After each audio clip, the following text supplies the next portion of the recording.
I never heard an explosion on a plane. And now you're in New York City, taking off, explosion. But no one freaked out.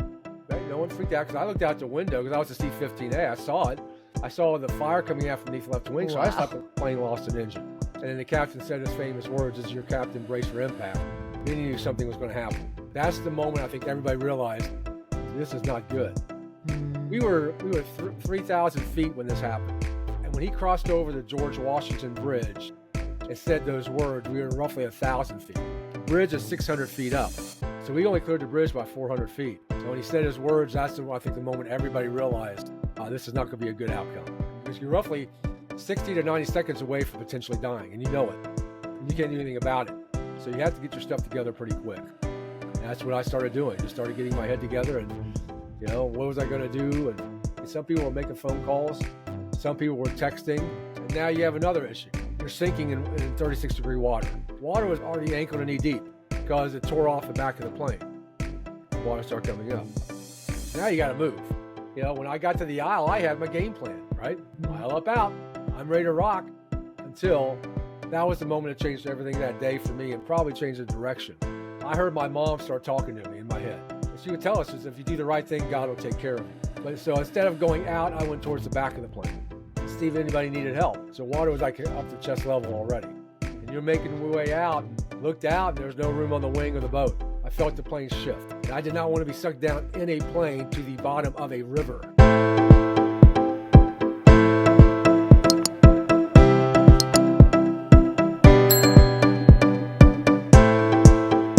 Today's guest is Dave Sanderson, an ordinary person in an extraordinary situation.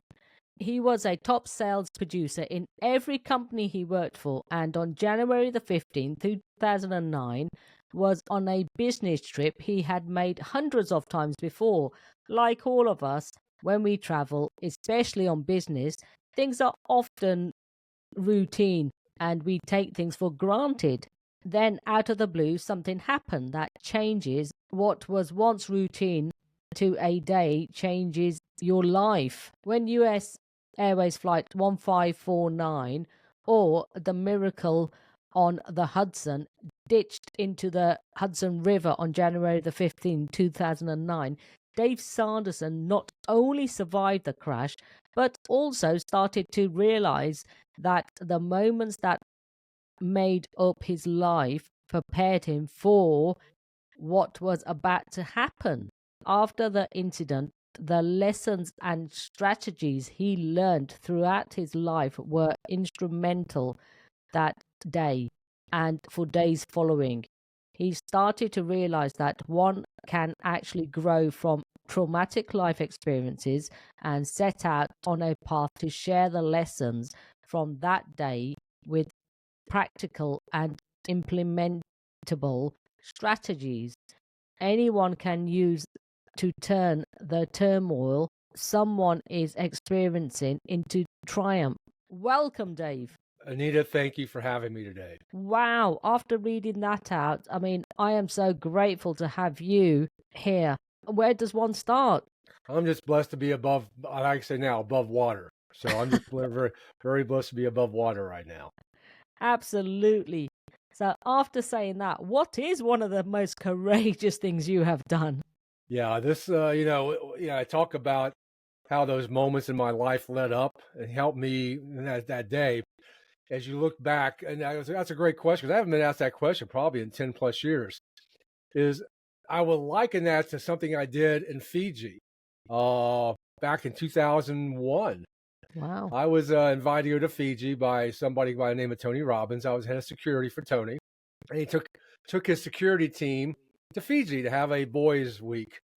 And one of the things that he has on his island, the Mali, he has this ritual he does where in the middle of the night, about midnight, you drive up this hill to go across this bridge, and then you're going to jump off this bridge about 40 feet into a salt river. And it's pitch black, right? There's no ambient lights. Wow. And you have to jump in and have faith, right? Because if you time it incorrectly, and if you start losing it a little bit, you will float out into the ocean in the middle of the night instead of floating down the river. Wow. So I think that moment, as I look back on it, I actually write about that in my book, From Turmoil to Triumph, gave me the certainty that when I had to go into the water, that, I could handle myself in the water. So it's, that's why for my first book that I wrote by myself, Moments Matter, is about these moments everybody has. They're there for a reason and a purpose. And you may just think they're just there and you go on with your life. But one day, something from that moment from the past may come to help you not only save your life, or more importantly, save somebody else's life. Absolutely. Wow. So, how did your journey start in sales? What got you into that? I wasn't planning on being in sales. My dad helped me get my first job because he told me I had to be out of his house in 30 days after college, and I did not have a job. So he helped me get my first job. And that's one of the first lessons really stuck with my dad, because my dad said, your word is your bond. And he backed up his word, right? I was out of his house. So I was a hotel restaurant management, and I was doing well. And I was with Howard Johnson, which got then purchased by Marriott, a global company. And I was in international business, so this is great for me. But my last stop was in a place called Tyson's Corner, Virginia, right outside of Washington, D.C. And I was going to be promoted to having my own store. And the next stop was going to be either Baltimore or Philadelphia, going north, not south. My fiance was in Charlotte, North Carolina, and she basically laid it out to me. You can do that, but I'm not following you, right? She actually grew up in New City, New York, and she wanted to come south. So that's how I came back down south, and I had to get a job. So my first job in sales was selling copiers door to door out of a van. Oh, wow. And it was one of the greatest learning experiences of my life on how to handle rejection. And so I think that helped me tremendously a lot in my life likewise. So it was by happenstance, because I had to get a job. I was getting married, and my wife already had a job. My future wife already had a job. And I didn't want to get back in hotel restaurants. So that's a long story on how I got into sales. I like your dad's analogy, helping you get a job. Yep. I mean, it's certainly, having something like that certainly gives you the commitment level. Yeah, I mean, exactly. That's a good way to approach it, because I was working to get a job, but I wasn't really working to get a job. My idea of getting a job was going to Virginia Beach, pouring beer, and hanging out in the summer. That was my idea of having a job. That was not his idea of having a job. So he had some connections, and he set me up for my first interview, and fortunately I was able to execute. And I knew nothing about hotel restaurants, but like I said, my dad's and mom's lessons were really, came out later in life, because you don't listen to your mom and dad a lot. I don't know about you, but I never listened to my mom and dad much, right? I thought I knew everything. But your word is your bond. And that's one thing I have committed to the rest of my life. Whatever I say, I'm going to do. Absolutely. And that's what I'm doing, why I do what I do now. Absolutely. Yeah. So tell me about that day. You were on your normal business flight 1549. Wasn't supposed to be on that. Yeah, was not supposed to be on that flight. End of a 3-day business trip starting in Sarasota, Florida, to Petersburg, Virginia, to New York City, technically Brooklyn, New York. But we were working in a distribution center. And I tell people, if you have never worked at a distribution center, these are usually either 18-hour or 24-hour operations, right? They have trucks coming in and out all the time. And since I was in technology and we needed to understand how the systems work when all the trucks were going, our day started at 5 a.m. That's when all the trucks started hitting. So we got done about 10, because at about 10 o'clock, all the trucks are out, right? And they're cleaning up for the next shift to come in, right? So we got done at 10 o'clock. And it's like, hey, this is great. I get to go home early, right? Yeah. Called the travel agent, worked with her, and she put me on flight 1549. I wasn't supposed to be on that flight, but I got a seat. I gave up a first class seat at 5 o'clock for seat 15A on flight 1549 on January 15th. So what occurred? Like I said, nothing unusual, right? It was snowing and cold in New York, but it's winter. Yeah. So that's no big deal, right? I mean, that's expected. And flights were delayed, but that's expected. So you don't get all bothered about that, right? I mean, it's just the way life is. And I was just lucky to be going home early. And even if we got out late, I was coming home early. So I was in good shape. But nothing out of the ordinary, boarding the plane. I went back to my seat. But something I talk about, and I noticed for really the first time, I always flew first class because I had status. And I looked over at the seat I would have had at 5 o'clock. I'm like, first time I thought is, you know what? I had to fly a lot of miles to get that seat, right? So these people up front are the ones like the road warriors like me. It's like you're away from your family a lot. That's actually the first time I ever thought about, wow, you know, I had to fly a lot to get those seats. But I went back to my seat, nothing unusual. But a minute after we took off, so I heard the explosion. I never heard an explosion on a plane. And now you're in New York City, taking off, explosion. But no one freaked out, right? No one freaked out because I looked out the window because I was a C-15A. I saw it. I saw the fire coming out from beneath the left wing. So I just thought the plane lost an engine. And I know planes lose engines, but I know planes have, especially planes who are going nationally or internationally, have to have at least 2 plus and or 3 engines, at least. All right, no big deal. Got another engine, right? Going back. Well, no one knew at that moment that the engine was on the left side, blew, but also the one on the right side blew at the exact same second. It went boom. Wow. So we had no engines. We had no power. And no one really, was freaking out because I think everybody thought the same thing, right? It's like we have another engine. Yes. Until you start banking and coming up down the Hudson River, which I'd never seen before, that close. And then the captain said his famous words, "As your captain, brace for impact." Then you knew something was going to happen. That's the moment I think everybody realized this is not good. We were 3,000 feet when this happened. And when he crossed over the George Washington Bridge and said those words, we were roughly 1,000 feet. The bridge is 600 feet up. So we only cleared the bridge by 400 feet. We were that close. Wow. And when he said his words, that's I think the moment everybody realized this is not going to be a good outcome. And so you have to get your stuff together pretty quick because you're roughly 60 to 90 seconds away from potentially dying, and you know it. And you can't do anything about it. So you have to get your stuff together pretty quick. And that's what I started doing. Just started getting my head together and, what was I going to do and praying. And if something did happen, hopefully my wife pays off the house, right? I mean, that's the one thing I've always talked about, pay off the house. At least you're not have enough money to pay off the house. But yeah, I think everybody had their own thing. I mean, some people were making phone calls. Some people were texting. And I was just praying and putting my head down and saying, hey, but I had to have a game plan. See, I played athletics. I played football, baseball, basketball, track.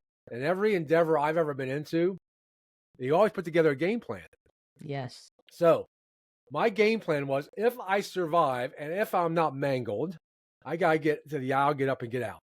So on the way that last minute, through my mind, I was saying aisle up, out, aisle up, out, aisle up, out. So I was so ingrained in my body. So if I survived, I knew exactly what I was going to do. And I think that's one of the greatest lessons I learned from athletics and business. You got to have a game plan before you go into anything. Absolutely. You have to have a game plan, right? And so I am very fortunate I had that game plan, but he gets it down. Congratulations. He gets it down in one piece. And now you have another issue. You're sinking in 36-degree water. Oh. And the back of the plane where I was in 15A, so I was towards the back of the plane. I was about 7 rows from the back. Water was already ankle to knee deep already because it tore off the back of the plane and water started coming up. So now you got to move. You got to move.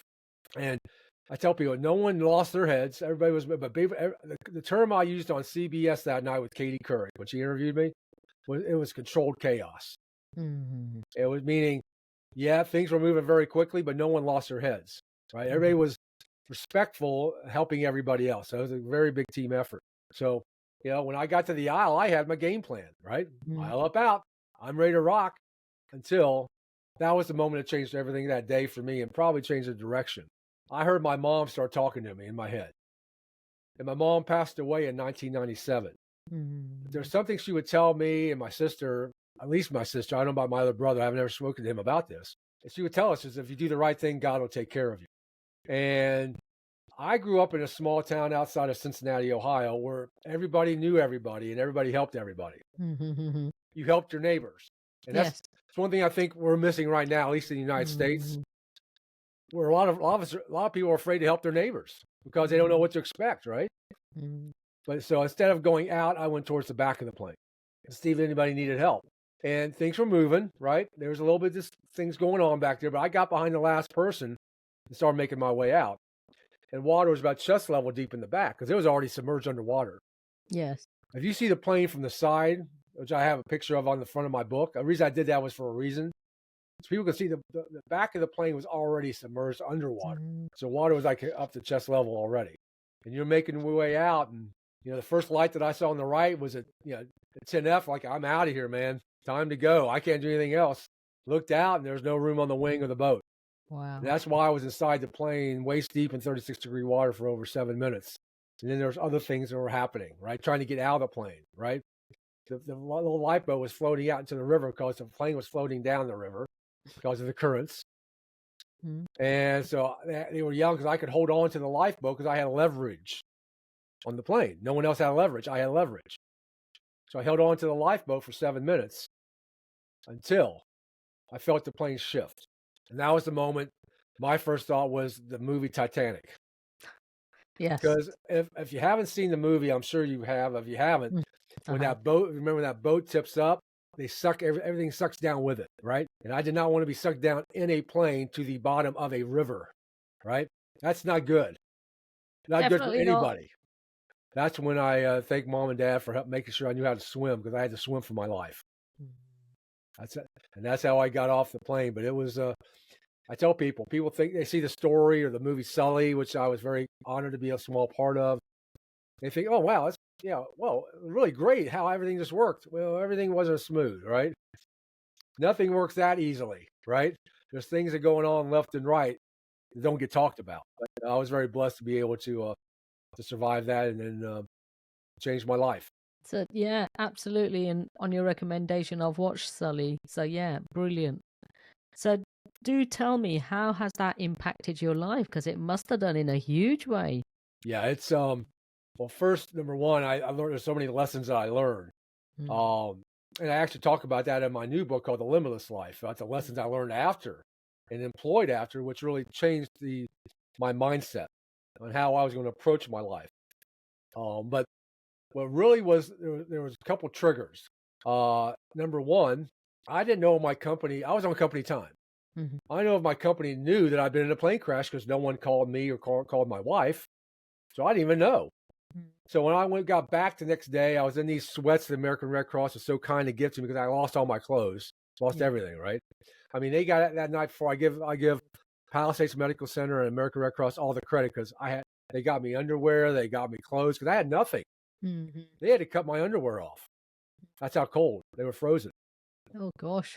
So I had nothing. So when I got back, I walked in the office with sweats. And I said, I want to let you know I'm okay. And the first thing my boss at that point said, you're going to Michigan next week, right? Not that, are you okay? Can we do anything for you? You need some time off? You're going to Michigan next week, right? Did they know you were on that flight? I don't know if he did or not. I knew my vice president did because he told me I didn't have to go later. But it's like too late now, right? I mean, but yeah. So that was the moment I realized I was just a number, right? But I had the biggest opportunity in the company working. So all he could see is me as a number, right? This is his pathway to make his number. It was me. So, hey, get back on the boat, right? Get back on the plane. Let's go. So I knew I had to get out.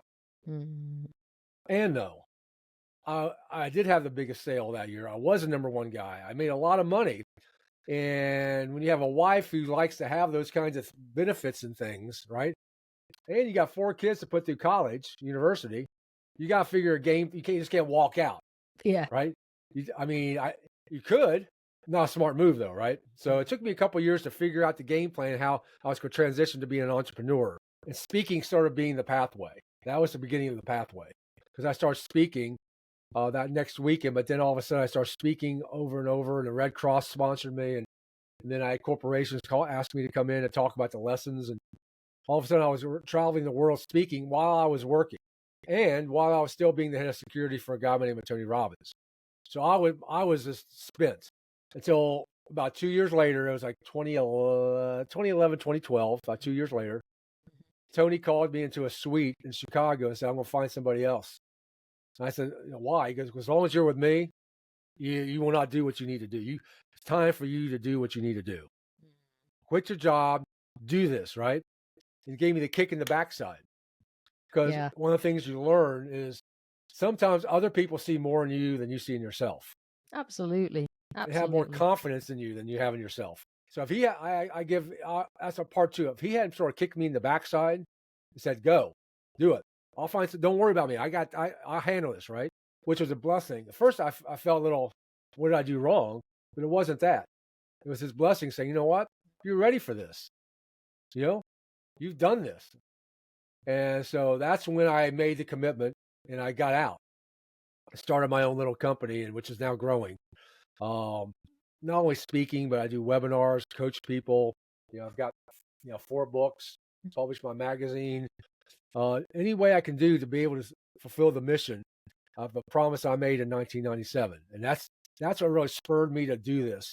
Was a promise I made in 1997 because, Anita, what do we start with? This is conversation. My dad told me my word was my bond, and it came full circle because I made a promise in 1997 I had not fulfilled.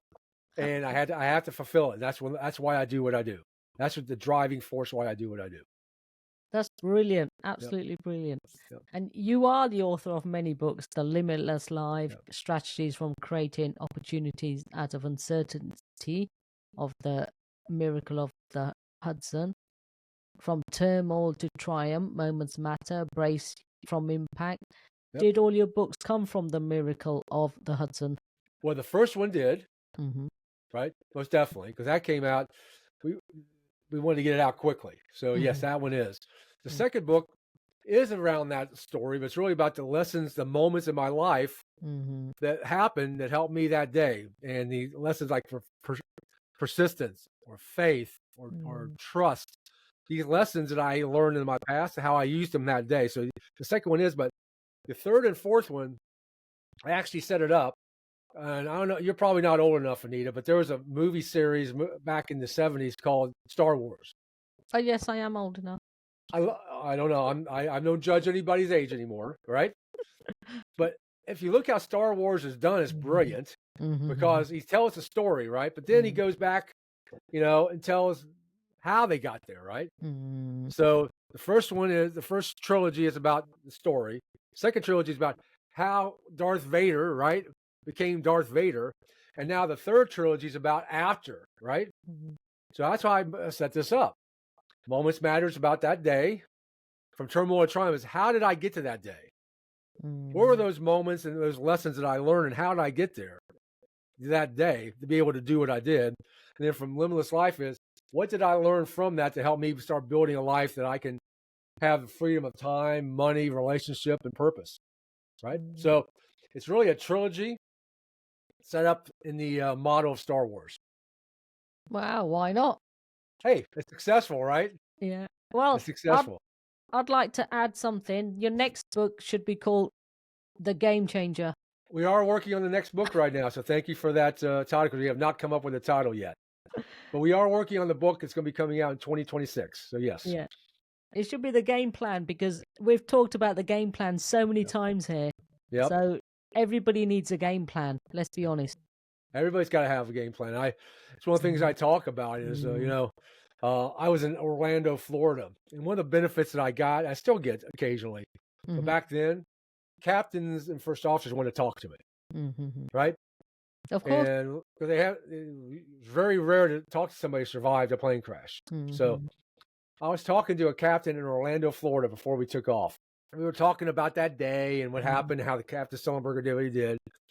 He said, you know what? It really came down to what our basic training. I said, what is that? He goes, aviate, navigate, and communicate. And that's a chapter in my new book. And I said, what does that mean? He goes, what does aviate mean?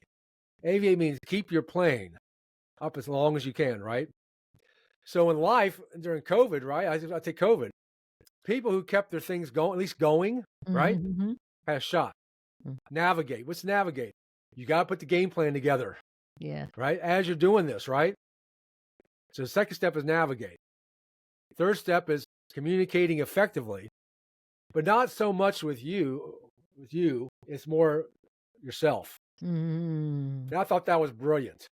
So I write as a chapter in my new book about how to aviate, navigate, and communicate when all stuff's hitting the fan in your life, such as a plane crash, cancer, right? Yes. Car accident. I mean, there's a lot of things, right? But there is a way to get through it. like my assistant told me once, and this is sort of a motto for our company, little company. If you're not dead, you're not bleeding, we'll figure this thing out. And that's sort of our motto at our little company, right? Mm. You hadn't dead, and you're not bleeding, we'll figure it out. Wow.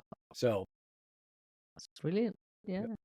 So what inspired you to write The Limitless Life, and how did your experience during the miracle on the Hudson flight influence the creation of this book? well, the miracle definitely was the inspiration. Mm-hmm. What I've been really over the last several years, what people have been asking, especially business people, or Mm-hmm. what did I learn from that? What strategies can I teach out of that? So we went back, and I look back, and my team, we all look back from the day after January 16th. What happened after? Mm-hmm. And there's so many things that have happened after, and so many lessons have occurred after, Mm-hmm. such as the biggest lesson that I got out of this. And I did an interview yesterday, and we talked about this. One thing is the biggest lesson out of the miracle on the Hudson for me did not happen during the miracle on the Hudson. It came about 6 weeks later, and I was asked, along with some other passengers in the crew, to be on a TV show here in the United States called Good Morning America. It's a morning show, right, on ABC. Yeah. And we were on the show, and we did our stuff, right? And as you probably know, they have green rooms where they hold you, right? Where they put you back, eats and all that stuff, right? Yeah. We're back there in the green room afterwards, just talking and stuff. And one of the passengers I use the term emotional. All right, it wasn't emotional crying; it was emotional outburst. Okay, and I judged him. I was like, "What's wrong with this guy?" I mean, we survived the plane crash. We got out of the water. We're on national TV. I mean, life could be a lot worse, right? Yeah. And then I talked to somebody a few weeks later. They said, this guy? I said, yeah, he's going through a divorce and he lost his job. Wow. And he blamed the plane crash for it. Oh. Which means I was part of that. So all of us were blamed for this, even though it wasn't. But I started thinking, Anita, I said, how many times in my life have I judged somebody so quickly before I knew their backstory, where they came from, right? And that's why I tell people, one of the reasons I love Marvel movies like Iron Man and Captain America, because they tell the backstory, how they got there, right? So I started thinking, if I just change one thing, if I could just lessen or reduce or eliminate, ultimately, being judgmental, and not until I understand somebody's backstory, how could that change my life? And I started doing that. And yeah, it was gradual, right? But all of a sudden, I was getting opportunities of meeting people around the world I never would have had the opportunity of, because I probably would have judged them. And all of a sudden, I'm doing things I never thought that I'd do. I'm like, how much money, time, resources this cost me through my life? So I tell one of the things I write about in the book is how to be less judgmental, and how that can actually change your life. There's that one thing. And I don't know about in the UK right now, but in the United States, you can't even have a conversation with a neighbor right now because everybody's so dug in on their beliefs that if you don't believe what they believe, they just shut you down. Yeah. And that's not the United States I grew up in. That's not what I grew up with. So baby boomers like me, right, are struggling with this. Gen Zs and millennials, this is what they grew up with. So this is how it is. And it's not how it is. You should be able to have civil discourse, right? At least have a discussion. I may not believe you or agree with you, whatever, but at least let's not get, upset and nasty about it. Yes. And that's one of the biggest issues we have here in the United States now. So one of my missions is talking about how to be less judgmental. Yeah, absolutely. Because some people are so offended so quickly these days. Yeah. Listen. Yeah. We were always taught you have to listen twice as hard as you speak. Yeah, I mean, and I blame myself for many years. I wasn't that way. I would judge pretty quickly. Now, I remember my eldest child asked me about this. I said, well, how did you do that? Because she's a millennial. So we had this discussion, and it was like getting a little contentious, all right? I said, Chelsea, you got to understand something, all right? You got to understand your lineage, your history. I said, my dad grew up during the Depression, where in the Depression, they just try to eat and stay above ground, right? Yeah. And everybody pulled together. I said, and you never knew my grandfather, your great grandfather. Mhm. He grew up in the early 1900s, where it was right after the Civil War in the United States, right? So there were people who were dug, and he was from Southern Kentucky in the South. So he had a mindset, right, that I don't agree with. But I said, if you understand at least your history, right, how these people, your grandfather and my father thought, you can sort of understand sort of where my mindset comes from, right? I mean, I grew up in the 60s, Mm. where in 1968 we had civil discourse going on, all this stuff going on, right? Riots in the streets, sort of like right now, Yeah. right?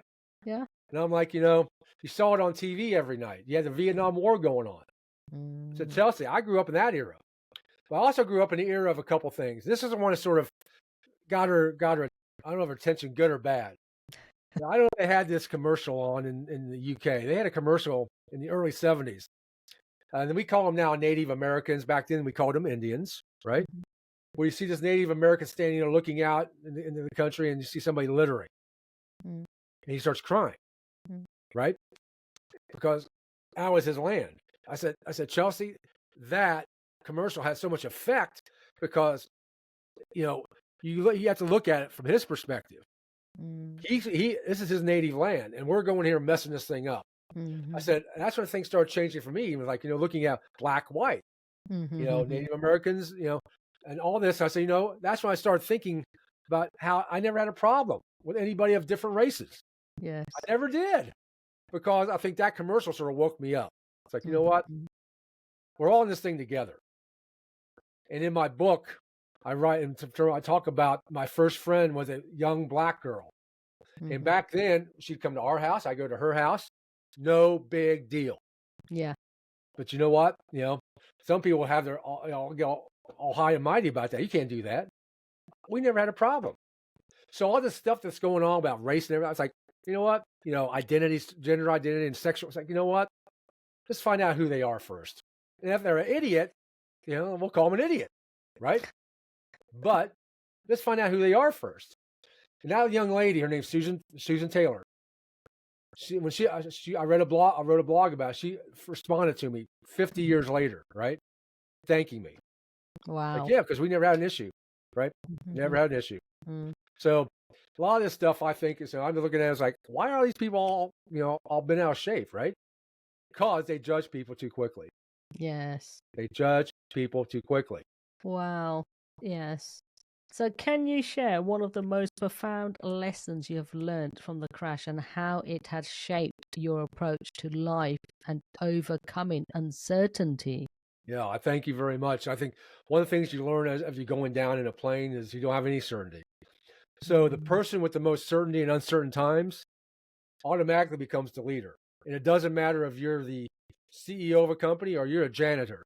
If you can Mhm. instill certainty in uncertain times in people, they look to you. And that's what happened. We had leaders on the plane that gave people certainty. I think I was one of them. Mhm. Because I've been through situations as in my past, especially when I was head of security for Tony, where I had to deal with stuff. Mhm. I bet. And one of the greatest lessons my mom and dad taught me, made me do back, my sister and brother too, so not just me, but their kids, is they made us make decisions when we were young and have consequences for them. So later in life, we can make a decision. Mhm. Because when all stuff's breaking loose, you got to be able to make a decision. Mhm. Because when someone's uncertain, someone's got to get up there and say, this is what we're going to do. Right. Yeah. So that's number one. But number two, one of the things that I think was a great lesson for me likewise is, sometimes other people know how to do things better than you do. And sometimes you have to check your ego at the door. See, some people just want to step in and do everything because they think they're Superman, right? I realized there were some people on that plane that knew some things better than I knew how to do. Mhm. So sometimes you have to step back and check your ego at the door, right? And what is ego? Edging God out, right? Mhm. You think you're better than God. You can have that belief if you want to. I don't. I don't prescribe that belief. So I think that's the other big lesson is, when you're in a situation, especially around other people, if you see that person has a better talent than you do, let them do it. Let them Yeah. step up, because they will not let you step up to do what you do if you don't let them step up. Absolutely. Yeah. So I think checking your ego at the door was another one of the biggest lessons about uncertainty. It's like, you know what? let this guy handle this, let this gal handle this, right? I'll handle this. That's brilliant. So one of my next questions is, how do you believe readers can benefit from adapting the mindset of living a limitless life, especially in today's uncertain times? Yeah, I think the biggest thing, and this sort of came out on my first big swim when I swam with the Navy SEALs going back in the Hudson River, which I did now 4 years ago. I'm going back and I'm going to do the same thing out of San Diego in 2 weeks. Wow. With special operators and Navy SEALs raising money. Mm. But it was about 600 meters when we were on our final leg to New York. We're going from Ellis Island to New York City. That was our third leg of the swim. We're about 600 meters out. And, I was struggling. I mean, I had swam for 40 years. I had a tremendous wingman, Suzanne. She's a captain in the Navy, right? So she could swim. And she was my buddy, right? She was not going to let me go down, right? Definitely. I needed somebody. I needed a young lady who could actually manage me, right? But we were about 600 meters out, and I took a stroke. As I took the stroke, I looked to my left, and I saw where the plane crashed. And I froze. I tell people, it's not good to freeze in 80 foot of water, right? As you're swimming. Don't stop, right? But I did. And I'm just... And that's the moment I realized how much gratitude that I had for all the people that helped me get to that point. Same thing on the plane. All the people had to do what everybody had to do that day to make that thing into what it was. Now, I think the biggest thing is gratitude, to answer your question. If you go with a mindset of gratitude and start with that, because one thing you learn about if you have gratitude, you can't have fear. You can't have fear. And I wrote, that's what my blog is about this week. I wrote this week on LinkedIn. You go to LinkedIn, you can read it. It's about if you practice the mindset of having gratitude, giving thanks, so that's where gratitude is. Giving thanks to something bigger than yourself. That's what gratitude is. And my belief is the more gratitude you give, the more grace that you get. The more grace that you get, the better opportunity you have to serve and do what your creator, whoever your creator may be, whatever you believe, wants you to do. Because I'm here to glorify God. That's what I'm here to do. That's all he asked me to do. Glorify him, right? So through my actions, with the gratitude, and I think that's the moment I realized how many people I had took for me just to get to this point. So one of the things that we did as a family, and I wrote about this probably about a month or about maybe 6 weeks ago. Okay. When this started with our first child, Chelsea, back in 2008 or 2006. Man, that's a long time ago now. On the last day of school, her senior year, we said, why don't you go back to your elementary school and your junior high school or middle school and thank all those teachers? She goes, why would I want to do that? I said, because they got you here. You didn't get here by yourself. Absolutely. Right? And so each one of our kids, we encouraged them to do that on their, and 3 of them did that. And I think it gave them the understanding that, you're not in this by yourself. You can't get anything by yourself. It takes a team, right? And that's why it's so important to have the right people around you. And that's why one of the strategies I talk about in business. I talk about strategy on how, primarily in sales, for salespeople. But what most salespeople are missing is the last step. They may have what I call the P. They understand the purpose, why they're doing the passion, right? They may have the T, which is the talent, the competency. And they may take that with the next step, which is called taking massive action, right? They may go for it. But what most people are missing are having the right associations. So you got associations, but are they the right ones? People who actually are invested in yourself, right? That's where I made my difference. Because my mentor taught me how to have right associations. And that is what has helped me accelerate in what I do and what I teach people. How do you do this? What is the game plan? We'll find out what your purpose is. Find out that if you got talent, we'll show you how to take action. But how do you have those right associations? Because everybody wants associations, right? Look at LinkedIn and Facebook. Well, I got 100,000 followers. If they're not right, I bet you more than not 2 or 3 of those people are right for you. So it comes down to that. So I think my kids understood that, Anita, when they had to go back and thank their kindergarten teacher and thank their 6th grade teacher, right? And hopefully you don't know where it's going to take them, right? They're kids. They got their own minds. Like I said, I got 2 millennials and 2 Gen Zers. I mean, it's a battle, right? It's a battle. Just try to keep them on the right path, right? But now they're all over 22 years old, so they got to figure out the path now themselves. It's amazing how they still call daddy. Yeah. I absolutely love that. Yep. Gratitude. I mean, Yep. absolutely teaching them to go back and say thank you. Say Oh, thank you. Just say Dave, thank that's you. beautiful. Yep. Absolutely beautiful. I would love to start that movement. That's why I started. Mm, I shared it in a blog on how we did this, mm, and I think the teachers really appreciated it yeah, definitely. because no one does it. No. You're a 12th grader. You go back to see somebody you helped you 12 years ago, Mm, and they remember you. mm, And I'll leave this topic on that. So there was a lady who taught the elementary school, and she taught 3 of our kids, right? mm, So she was retiring.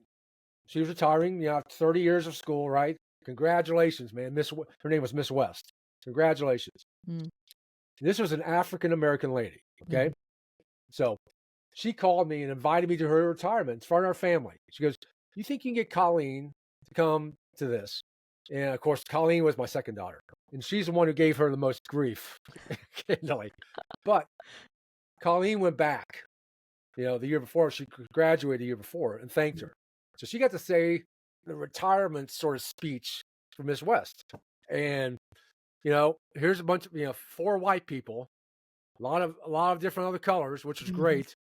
And here's little Miss Colleen because she cared and showed gratitude. mhm. Fabulous. Absolutely Yeah. fabulous. Yeah, Lessons.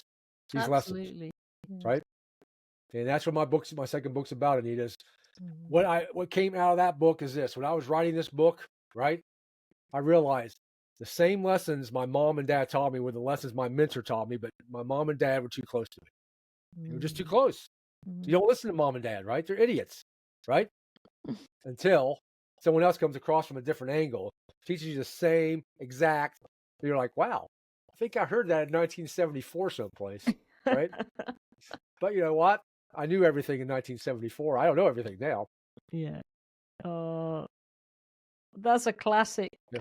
Yep. What advice would you give to individuals who may be struggling with uncertainty or facing challenges in their lives based on the principles outlined in your book? First step I always recommend because it worked for me and it's worked for everybody that I have had the opportunity to be and serve is find a mentor. Mm, Find a mentor. I mean, the top people in the world all have coaches and mentors. All of them. I mean, Michael Jordan still had a coach, right? He's the greatest of all time. Tom Brady still had a coach. Look at mm, athletics. You mhm, know, everybody, even, I read something, I'm trying to remember who it was, but he was mentoring Barack Obama when Barack Obama was president.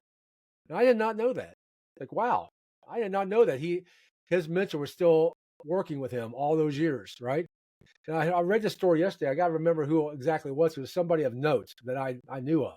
But everybody's got a mentor. So the first thing I would say is you got to find somebody who's walked their talk. See, a lot of people get mentors, but they've not walked their talk, mhm. right? They talk a big game. One of the lessons my dad taught me: be around people who've actually done it, right? Yes, I like that. I mean, so many people. I mean, they want to coach me. I'm like, you don't have a pot to pee in.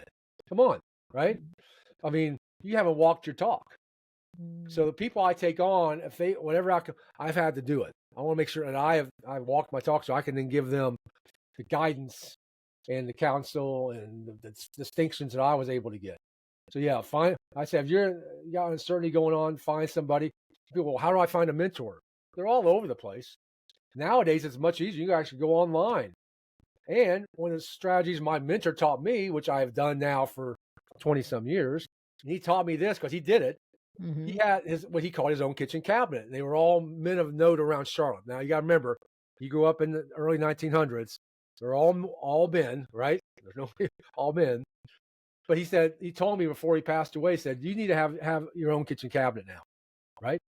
So then but back then it's when the internet started, mhm, right? mhm, Still in its infancy. I said, you know what? I don't have to have everybody close to me now.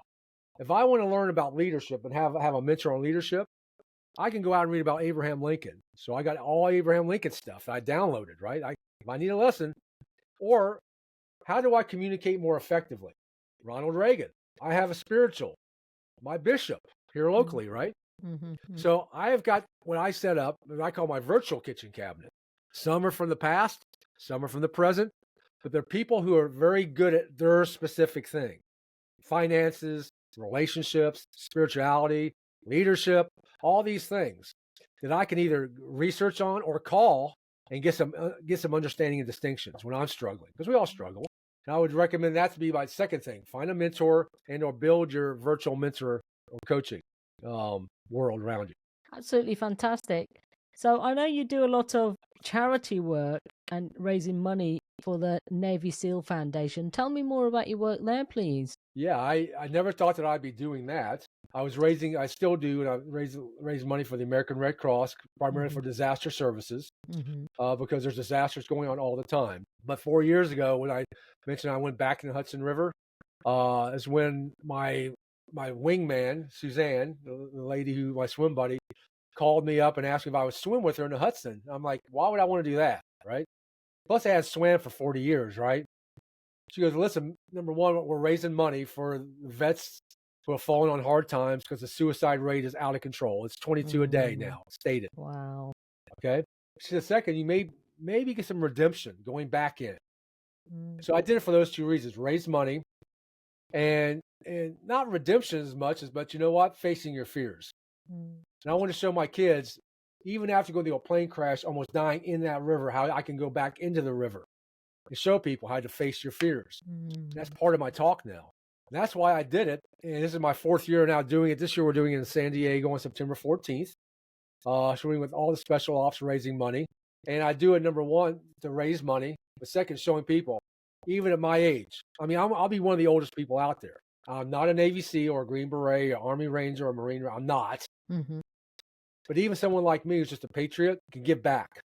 You don't have to go in the river, or go into the ocean to do it. You get back a lot of ways, but I want to show people in a big way. It's like, you know what? Even at my age, I can get back in there and do this, because it comes down to mindset.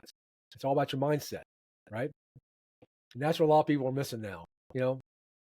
And when you're slugging it out, right, in business or personal life, you're having a bad relationship going on, your mind can play tricks on you, right? But if you know how to manage your mindset, and you do it 3 ways, right? Through your physiology, through the questions you ask yourself, and through your focus. If you can do that, you can accomplish anything. And that's what happened when I went back in Hudson and swam it after not swimming for 40 years. Wow. I couldn't swim 25 yards the first time I did it. 100 days later, I was swimming 3.1 miles in some of the toughest water in the United States with the Navy SEALs. How do you do that? And I talk about that strategy, right? There's a way to do it. And that means you can do anything. I can show people how to get their outcome in 100 days, but it takes a commitment. Definitely. So being the last passenger off the plane during the Miracle on the Hudson, what was the most important lesson you learned from that experience? Leaders lead. Leaders step out first. I could have gotten out the door. I mean, I was actually in a speaking engagement in Florence, South Carolina, with another passenger. It was a very interesting evening. All right. He spoke first, and I heard his story, and he was one of the first passengers out, and I was the last passenger out. And I was like, I wasn't judging him. I'm like, he did what he had to do, but I did what I had to do. Right? It's like you help other people first. Leaders, they're to help other people first to get the outcome. Because the mission of that day, if you watched the movie Sully, which you did, I heard. Yes. You heard the mission. If you were listening very closely, the mission of the day was this: no one dies today. That was the mission. So you had to step up. Everybody had to step up, right? You had to do what you had to do. I had to do what I had to do. Don't judge me. I won't judge you. And it was a great evening, because his story was pretty basic. He got up, he walked out, he got on the life raft and went to New York. Never got wet. Right? Had a cell phone, calling his wife from, like, hey, that's pretty cool, right? I had nothing, right? I lost my clothes. They had to cut my clothes off me. So everybody had to do what they had to do for the mission, which was no one dies today. And that reminds me of the time I flew out to Mauritius last year, and I didn't book a seat number for my flight, and they said, oh, you haven't booked, when I went to check in, a seat. And I said, I'm traveling on my own, I don't need to book a seat. And the lady said, are you able-bodied? I said, yes, I am. And she goes, if we put you by the fire exit, are you willing to help? I said, yes, I am. And it wasn't until actually afterwards I realized how important that job is and how serious. Please touch upon that and let us know. because those doors are heavy. The plane that we were on, the doors are 42 pounds, and water pressure. I'm glad that you stepped up, and because I've had people removed from those rows. I sit at those rows. They put me on those rows for a reason, and it really started about 3 or 4 weeks after, when I was flying to Los Angeles for an interview on Bonnie Hunt and Ellen and all these. I was doing all these shows, right? And I'm flying to Los Angeles, and I was on the exit row, but I was on the aisle exit row. And all of a sudden, they make the announcement, right? They ask you the questions. Everybody says yes, and the flight attendant leaves. And then I look to my right, and this guy who was on the door starts taking his right leg off. Gosh. And I'm freaking out, like beep, beep, beep, right? And they thought I was melting down because, I knew I'd been in a plane crash, right? They knew me, right? Are you okay? I said, I could barely talk. He goes, sir, you can't take your leg off. He goes, well, the reason I booked this seat is because I need that room to put my leg under the seat. She goes, sir, what happened? I said, no, where do you go first? Your leg or the door? Because you don't have time. That's got to be like this. They moved him. He was pissed off, excuse my language, at me. But I was like, that was the one I realized how important it really is to have somebody who can stay aware, right, and be awake. Because some people just go to sleep. What happens if you go to sleep and you got the door? And it's at least 42 pounds, at least. Wow. Yeah. Right? I had an old lady removed from a plane going down to Panama. She was an older lady. She was in the 70s, sitting at the door. And of course, the reason I got her removed is this. Not because she was 70-some years old. She may have been able to handle it, right? It's because when they asked her the question, she nodded. She spoke Spanish, couldn't speak English. And the commands have to be in English, right? And I asked, so the lady's like, so it's like, you got to be aware. So I'm glad that you stepped up and goes, yeah, it's a serious situation. If all of a sudden something's going down, you got to deal with it. And by the way, if the flight attendant becomes incapacitated, like ours did on the right side of the plane, you got cut up, you got to deal with it. Yeah, definitely. So thank you for stepping up. Oh, yeah, thank you. I absolutely will. And if ever the opportunity arises again, absolutely. Take advantage of it, read the instructions, and tell them I got it. I got it. Yeah. Thank you. So you are the creator of the magazine Moments Matter. How did you create that, and how did that start? I wasn't supposed to do a magazine. I spoke in Scottsdale, Arizona now 2 years ago now. And after I got off stage, the lady came up to me and said, you need your own magazine. And I'm like, I'm not Oprah. I'm not Joanna Gaines. Who am I to have a magazine? She goes, no, you understand. She goes, you can tell other people's stories and get your name out amongst all these other people and help other people at the same time. I said, all right, but I still don't know what to do, right? So the first couple, she walked me through, right, how to do it. And then all of a sudden, in the third issue, I had 6 women from 5 countries contribute. And we call it Moments Matter. That's the magazine. And all of a sudden, I had thousands of downloads from across the world. And it wasn't because it was my story. My story wasn't even in there. It's because I ask everybody when they contribute, tell me the moment. So it's a trigger moment. Something happened that projected you to where you're at today. All these women were telling their stories from all across the world. We had Australia, South Vietnam. She's very particular. Make sure I tell you South Vietnam, not Vietnam. South Vietnam, Canada, United States, and the UK. All different stories, all different how we got here stories, right? But it went crazy. And all of a sudden it started growing, right? And this is the spring edition. The summer edition just came out with Mark Victor Hansen, the author of Chicken Soup for the Soul series. That sold over 500 million books. Yeah. So now we're getting people who I want to tell everybody's story, right? And that's an amazing story here. I didn't even know that he started in Denmark. I didn't know that. Right? It's like tells a story about how he started in Denmark and everybody was down on him, right? Yeah. And he sold 500 million books. So that's how we started. And the summer edition's out. They go to my website, davesandersonspeaks.com, go to magazines. You can download a free copy of this last one with Mark Victor Hansen on the cover. Yeah. My gift. I have mine. Thank you. My pleasure. Looking back on the journey since the miracle of the Hudson, what are you most proud of accomplishing, and what do you hope to achieve for the future? What I'm most proud of is now I'm fulfilling the promise of my mentor. I promised my mentor in 1997. And what that promise is this. He was dying of lung cancer. And he called me to his office, his house, and he gave me his handwritten notes. He wrote down 1929 about how he was supposed to be successful, and he gave those to me. And that's what he was teaching me all those 13 years. And he looked me in the eye and said, "Do not let this die with you," which was, I said, yeah, but I didn't do anything for 20 years. So what I'm proudest most now is in 2016, when I started writing my book, Moments Matter, I found these notes, and now I'm fulfilling that promise. I would have never probably done that if the miracle on the Hudson didn't happen. There was a lot of other things that have happened, right? But fulfilling that promise that I made, and now hopefully the next generation can take what I've learned, what he's taught me, right? And what his mentor taught him back in the 20s. It's not new stuff, Anita. None of this is new stuff. It's just that, you know, success leaves clues. Success leaves clues. And if you just do the basic stuff that, like he taught me, right? The little stuff. Like, one of the things that he told me early is, number one, take ownership of your own personal development. Was number one lesson he taught me. First lesson. That's why I invest in myself in personal development. Taught me about having my own virtual cabinet, or he called it a kitchen cabinet. I call it a virtual cabinet.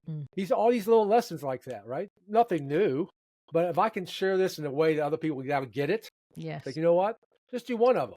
You don't have to do all of them. Just do one of them. Watch what happens in your life.